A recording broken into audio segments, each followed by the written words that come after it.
Welcome to our video on how to make magical talismans for Cancer Lunar Mansion Number 8, amulets and rosaries.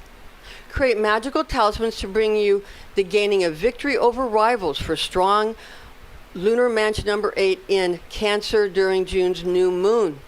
According to Cabalistic lore, Cancer is ruled by the moon. Cancer birthstone is ruby, so you want to go ahead and use ruby, and you're going to want to be able to use all those kinds of lunar and Cancerian types of associations. Now we're going to get into some of this, especially the gemstones and the metals, specifically for the star that is the indicator star or the pointer star for this mansion. Rosaries and amulets using rubies for Cancer are magically potent for this praxis. Cabalistic and alchemical planetary associations, in this instance of a new moon in Cancer, whilst transiting through Lunar Mansion Number 8, could be utilized with perfumes. You could use essential oils, herbs, or flowers, as well as colors. Planetary alchemical metals in this case would indicate silver for Luna or the moon. Silver is practical and workable for this operation. Regarding the Cancer birthstone of ruby, this could be used for amulets and also talismans, as well as rosaries. And silver could also be used for the forming of a rosary chain, and also for the base of an amulet or for the setting for jewelry. It's important to note here that according to Vivian Erwood Robson, author of the book The Fixed Stars and Constellations in Astrology, the Greek astronomer Ptolemy attributes the star Praesepe, which is located specifically in the head of the crab, as being attributed to the planets of Mars and the moon, in regards to the planetary nature of this area of the constellation of Cancer.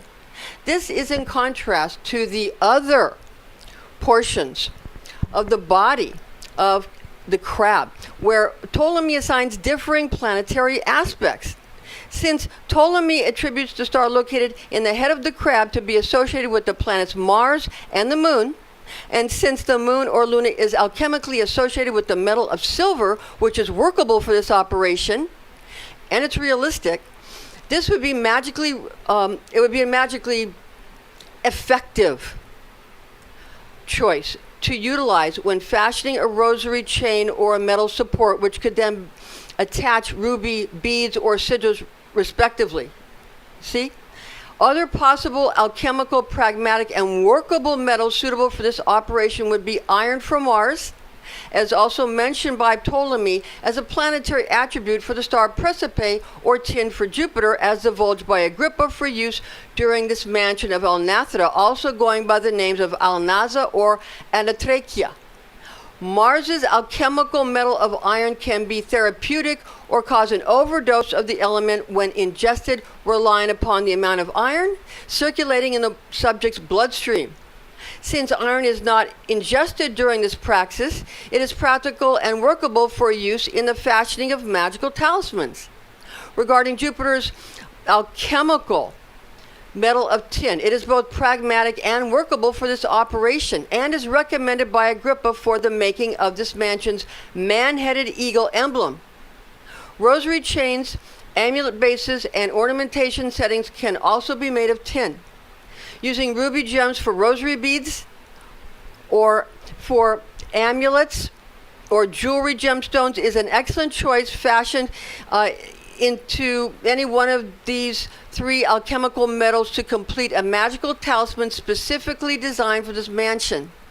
Utilize the one which most intricately aligns with the emotion being invoked by the sorceress or sorcerer.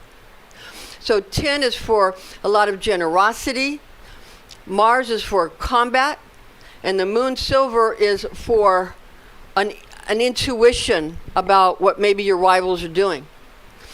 It's relying upon what you're trying to accomplish.